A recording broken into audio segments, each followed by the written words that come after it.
चलिए अब हम देखेंगे क्वेश्चन नंबर 2। ठीक है ना, कितना नंबर क्वेश्चन? 2 number question. देखो तो 3.5 का 1 का 2 नंबर। इधर ध्यान दीजिए सब कोई। 2x प्लस वाई बराबर 5 और 3x प्लस 2y बराबर कितना? 8। चलो इसको देखिए, इस रूप पे लाइए, पक्षांतर करिए, इधर लाइए इसको। 2x प्लस वाई, इधर प्लस है तो इधर आएगा तो माइनस 5 बराबर 0। 3x प्लस 2y, इधर प्लस है तो इधर आके माइनस 8 बराबर 0। ठीक है, बात समझ में आ रहा है ना? चलो छाटो इसको। a1 बराबर 2, b1 बराबर 1, c1 बराबर माइनस 5। कोई दिक्कत? a2 बराबर 3, b2 बराबर 2, c2 बराबर माइनस 8। ठीक है, चलिए अब सूत्र पर रखिए कि विरोधी समीकरण है कि अविरोधी समीकरण है कि आश्रित समीकरण है। ठीक है ना? चलो a1 बटा a2, b1 बटा b2, c1 बटा c2। चलिए देखिए, अब a1 का मान कितना है? 2। b1 का मान कितना है? 1। सॉरी, a2 का मान कितना है? 3। b1 का मान कितना है? 1। b2 का मान कितना है? 2। c1 का मान कितना है? -5 और c2 का मान -8। ये काट दो। 2/3 बराबर 1/2, 5/8। बताइए तो ये बराबर है? नहीं। ये बराबर नहीं है तो यहाँ डायरेक्ट हो जाएगा not equal to a1/a2, not equal to b1/b2। जब ये बराबर नहीं है तो कौन समीकरण होगा? अविरोधी समीकरण। यानी अविरोधी समीकरण किस में जाता है? आदित्य हल में जाता है। जब आदित्य हल में जाएगा तो आदित्य हल कितना होता है? एक हल होता है। कौन सा हल है जी? ये आदित्य हल है। आदित्य हल है।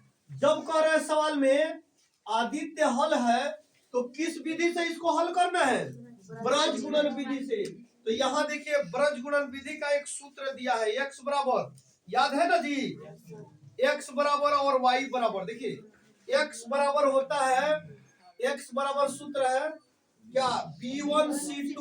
b1c2 माइनस b2c1 बटा a1 b2 minus a2 b1। ठीक है, और y बराबर, अब इसको हल करके तब y वाला सूत्र लिखेंगे। ठीक है ना?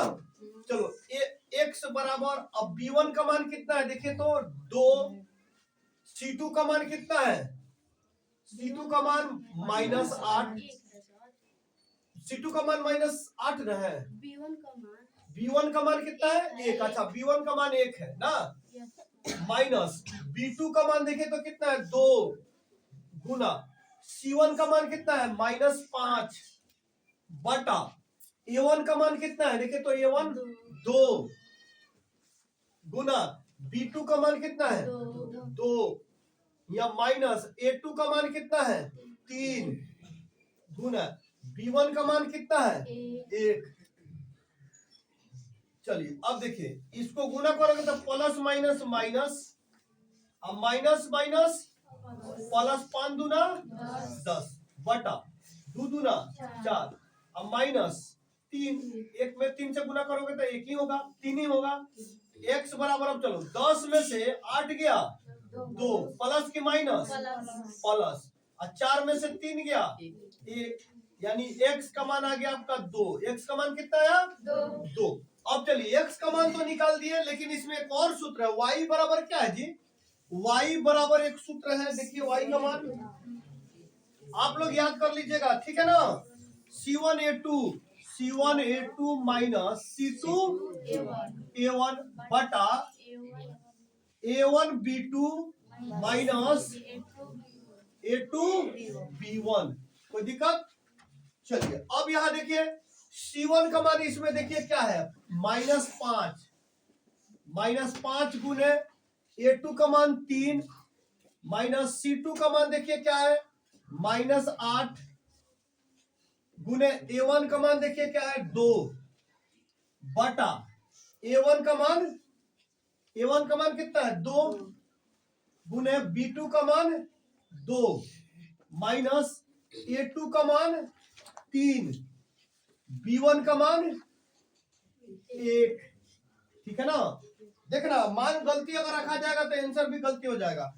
y बराबर, अब इसको देखो, माइनस अब प्लस, माइनस 5 तिहाई 15, माइनस माइनस प्लस 8 दूना 16 बटा 2 दूना 4, अब माइनस 3 एकम 3, y बराबर, अब 16 में से 15 घटेगा कितना हो जाएगा 1 हो जाएगा। अब बटा 4 में से 3 गया 1, यानी y बराबर कितना आ गया 1। यहाँ क्या लिखोगे, ब्रज गुणन विधि से हल हो कर दिए ना। यहाँ ये भी लिख सकते हो ब्रज गुणन विधि से हल, ब्रज गुणन विधि